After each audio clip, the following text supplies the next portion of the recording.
مرحبا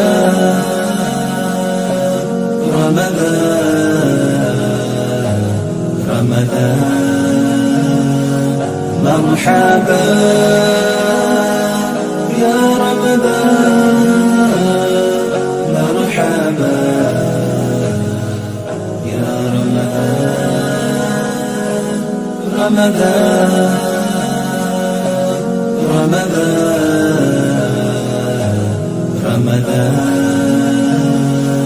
مرحبا يا رمضان مرحبا يا Assalamu alaikum wa rahmatullahi wa barakatuh. Welcome to today's episode on ReviveFM, where we are going to be talking about the importance of seeking knowledge, but not only Islamic knowledge, also worldly knowledge. I am Bakir Hussein, and this is my sister Muhaimin Fatima. Walaikum assalam. This really is a topic that affects all of us, whether you're in school, at uni, or already in your work life. We are all constantly learning, and that's what we'll explore a little bit today. If we start thinking about the very first command that Allah revealed in the Quran, the first thing He told us to do was Iqra. The first revelation of the Quran came from Surah Al-Alaq, where Hazrat Jibreel alayhi salam came down to the Prophet and said Iqra, which means to read. And this shows that the first revelation of the Quran to the Prophet was not about prayer or about fasting or about charity. It was about knowledge. And this is something huge and tells us how Islam places learning at the core of our faith, and it really is the foundation of the deen. Yeah, not only this, but a hadith that goes on to summarize this, narrated by Anas bin Malik. Rasulullah sallallahu alaihi wasallam says, seeking knowledge is a duty upon every Muslim. The hadith even goes on to say, he who imparts knowledge to those who do not deserve it is like one who has put a necklace of jewels, pearls, and gold around the neck of swines. Yeah, exactly. And this shows how precious knowledge is, and not just learning it for yourself, but also teaching it to others around you, whether it be a tiny ayah or a reminder that you learned, practicing it and implementing it in yourself, but also knowing that it's your duty to remind others to do it as well. It's not a recommendation. It's not something that is liked or encouraged. It's a duty. It's an obligation upon each and every single one of us. And Allah says in the Quran in Surah Al-Dariyat, ayah number 55, that indeed the reminders benefit the believers. So when you do learn something, when you gain knowledge about something, it's an obligation upon you to distribute that knowledge and tell other people as well. Not only is it a blessing, it's also our duty. I think that's a really, really important thing to remember, that it's not only a blessing that we are able to gain knowledge, it was our duty to go out and seek it. So it's not only at school that we have to learn, we have to go out of our way to gain more Islamic knowledge. Another hadith that really summarizes this beautifully is, whoever embarks on the quest for knowledge, he is on the path of Allah until he returns. So whether you're leaving your house to go to the mosque or to school, wherever you're gaining valuable knowledge, every single step that you take, you are striving in the way of Allah. You are earning reward. You're on a quest for knowledge. You are on the path of Allah subhanahu wa ta'ala. Every second you spend is an act of worship and a means of getting closer to Allah subhanahu wa ta'ala. Yeah, and I think something really important about all of these ahadith and ayat is that none of them specify Islamic knowledge. They all just use the word ilm, which encompasses all types of knowledge, both Islamic and worldly. So whether you're walking to school, sixth form, university, whatever it is, if you are seeking worldly knowledge and you are seeking it in a valuable way, all these rewards and all these ahadith still apply to you. And as long as you do things with the right intentions, as long as your intentions are sincere, you hope to use this for the sake of Islam or use this to become a better person, Allah subhanahu wa ta'ala is blessing your journey. Every single step you take is filled with barakah. And not only will this help you in the hereafter as you're gaining all this reward, gaining knowledge will undoubtedly help you in your worldly affairs as well, and give you blessings in this dunya and the next. Yeah, I think the concept of intention, like you mentioned, is really important. Everything always comes back to intention because it is really at the center of everything. Shown as the first hadith in Sahih Bukhari on the first page is إِنَّمَا الْأَعْمَالُ بِالنِّيَّاتِ, where every action is judged according to your intention. So before going to school, before starting your homework or doing some kind of work, just changing your intention and making it for the sake of Allah makes every action that you do an act of worship, which is so beautiful because you're going to do those things regardless, but doing them and changing your intention to be for Allah makes it a source of reward. And another thing, when you are chosen to be someone who embarks on this path, is that it is exactly that, you are chosen by Allah. There's a hadith where the Prophet ﷺ says that if Allah intends someone well, he grants him insight of the deen. And know that if you have been chosen to start this journey, it's not your decision. It's Allah has chosen for you to walk on that path and become a seeker of knowledge and become a student of knowledge. And it's a beautiful, beautiful thing. But with that comes, with the concept of gaining both worldly and Islamic knowledge, comes the question of how you can balance both of these things. When you have deadlines and assignments and exams, how can you balance spending time seeking Islamic knowledge and also your worldly knowledge at the same time? I think, to answer that question, if you have a goal that you're working towards and you need to make something a priority, you need to decide what your priorities actually are and what is most important to you and what you want to dedicate your time to most. Because obviously when something is of a higher priority, when something is of a greater importance, you will dedicate more time to it. So like it's essential that we make our Islamic studies a priority, because while for most people, especially up until the age of like 18, 19, 20, our life is dictated by school and our routines are determined by school, by university, it's really important that we still make Islamic studies a priority. We still make time for Islamic studies. And this will come with, you have to have a lot of self-discipline and a lot of, as you said, it's about your intention. You have to intend to really go for your Islamic studies and make sure that you are going out of your way to pursue them. Yeah, exactly. Because with seeking Islamic knowledge, it's not the same as school. No one is going to check up on you. There's no deadlines or homework. And you have to genuinely be self-disciplined and hold yourself accountable and make sure you are reaching the goals that you set for yourself. And I think the best way to start doing this is starting with something small, whether it be reading 10 minutes of the Quran with the tafsir, or reading a book on the Siratul Rasul. Something small that is doable, that you can consistently do, is the best way to go. Like Rasulullah said that the most beloved of deeds to Allah are those that are done consistently, even if they are small, which shows that steadiness and consistency is more important than intensity, and again, quality over quantity. Even if you're doing a tiny thing, it's not about dropping out of school and spending 18 hours a day reading Quran and learning the deen. In this day and age, living in the UK, that's not a practical way of life. It's small steps that you can take to seeking knowledge and implementing them as part of your everyday life and building the rest of your life around those things. And consistency is what leads to long-term success, both in this world and in the next. And one of the best ways to do that is through the company that you keep, and holding yourself accountable is a lot easier when you have friends around you or your family around you who are also maybe sharing the same goals, and you're checking up on each other and working towards a common goal. It makes it a lot easier and makes it feel like you're not alone on this path and the journey of knowledge. Yeah, definitely. I think especially since we're all living in the UK, going to school, going to university, the people that we stay with is really, really important. Like, you want to be with the people that are going at lunchtime to pray Zohar or coming to Jummah every Friday. And those are the kinds of people that you want to surround yourself with at school, at university, wherever you are. And to build on what you said earlier about seeking worldly knowledge, I think as Muslims, it's vital that we do really seek worldly knowledge, because obviously in the media, a lot of the times, Muslims aren't portrayed in the best way. And it's our duty, it's our obligation to try and spread Islam in the most positive light. And by being educated, by really knowing what we're talking about before we talk about it, by learning across different fields, we are spreading Islam in a positive way. We are spreading Islam in the best way possible. subjects like medicine, science, law, getting into politics or being a member of the council, things like that. It's very important to spread Muslims as positive people and people who are helping society.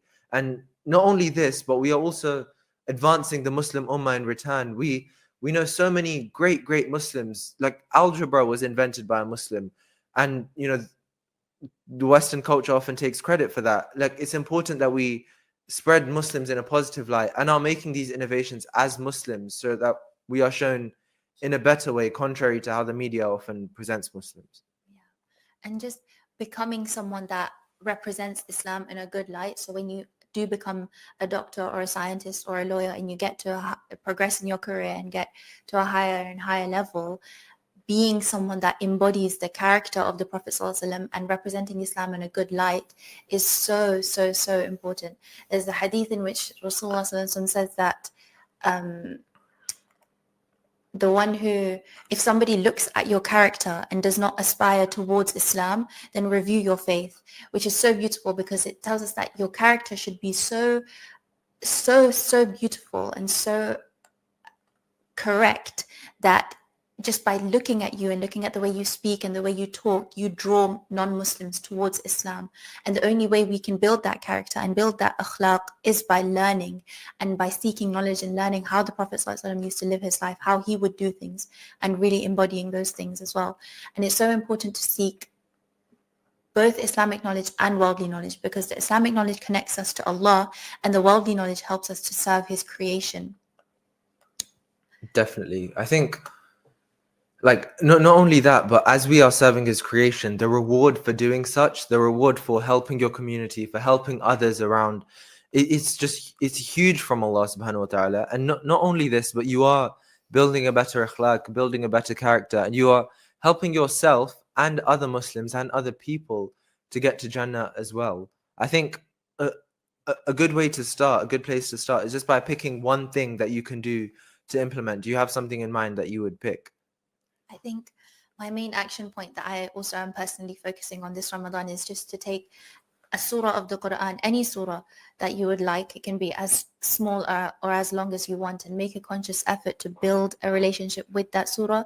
First by reading the translation, researching the linguistic meaning and the Arabic behind it, and then reading the tafsir and understanding the context behind what was happening at the time that the surah was revealed in the different ayat. And Ramadan really is the perfect time to do this. It's the month of the Quran, and it's just starting with something small, 5, 10, 20 minutes a day, and building it up slowly and making it a practice beyond Ramadan as well is really important. Definitely. I think you should, whatever intentions we make at the start of this Ramadan, it's important that they're sustainable and that we can keep them for after Ramadan too.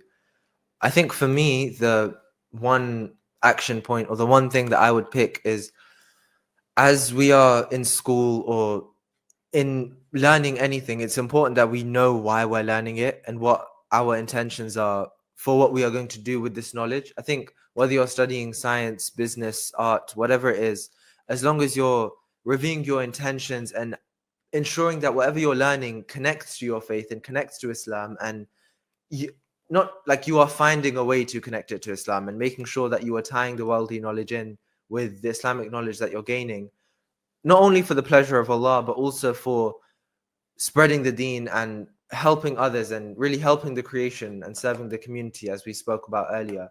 I think just constantly renewing your intentions and knowing why you're learning is the thing that I would pick. Yeah, because seeking knowledge is so much more than just about books. It's about bettering yourself, bettering your community, your family, your friends, and ultimately preserving the deen for all the generations that are to come, inshallah. Yeah. Do you have anything else you would like to add? Okay, I think we can stop there. Thank you very much for listening. Ramadan Mubarak. May Allah subhanahu wa ta'ala bless us all with beneficial knowledge and allow us to remain on the path towards righteousness and remain on the path towards knowledge. Assalamu alaikum wa rahmatullahi wa barakatuh. اللهم إني نبيت بصوم غد من شهر رمضان الذي أنزل فيه القرآن. اللهم تقبل منا هذا الصوم بحرمة السيد ولد أدنان يا عزيز يا غفار يا مستعان يا رحمن. الله أكبر الله أكبر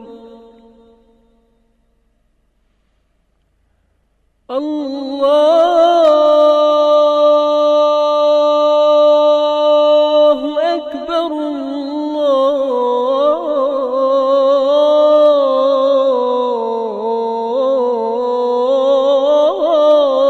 الله أكبر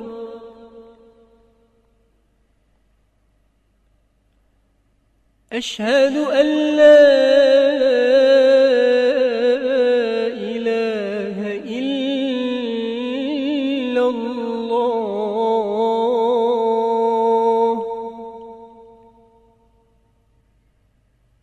أشهد أن لا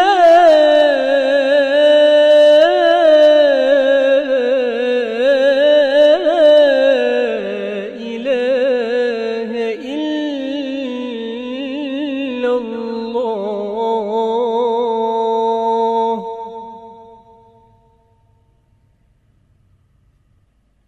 أشهد أن محمدًا رسول الله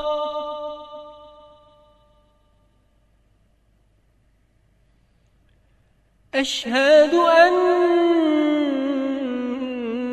محمدًا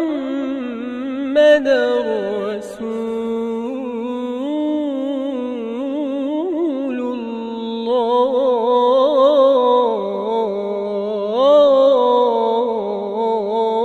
الله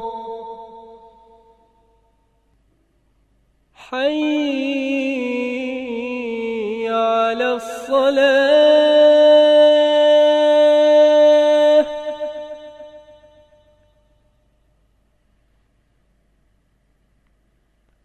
حي على الصلاة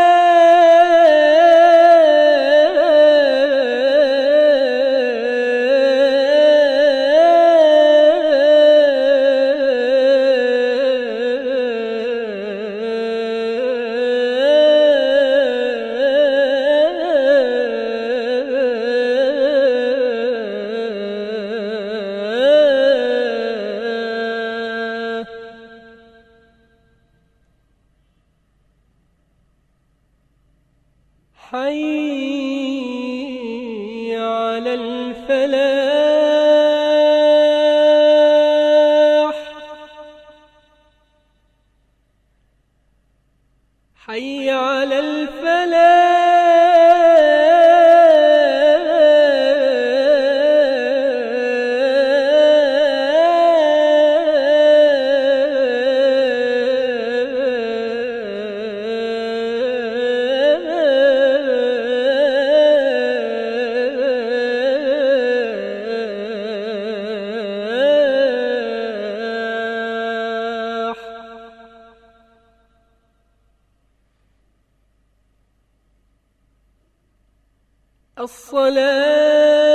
الصلاة خير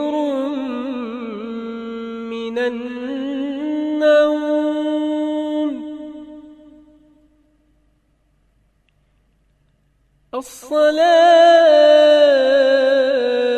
الصلاة خير من النوم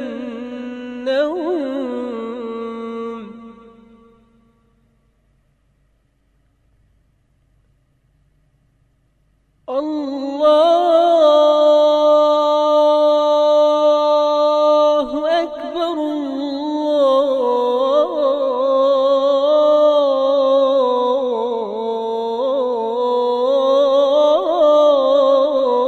الله أكبر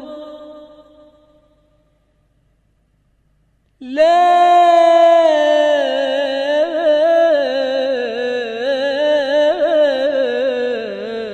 إله إلا الله اللهم صل على سيدنا ومولانا محمد وعلى آله في الأولين اللهم صل على سيدنا محمد وعلى آله وصحبه في الآخرين. اللهم صل وسلم وبارك على سيدنا محمد وعلى آله وصحبه في الملأ الأعلى إلى يوم الدين. اللهم رب هذه الدعوة التامة والصلاة القائمة آت سيدنا ومولانا محمد الوسيلة والفضيلة والدرجة الرفيعة وابعثه مقاما محمودا الذي وعدته وارزقنا شفاعته يوم القيامة إنك لا تخلف الميعاد.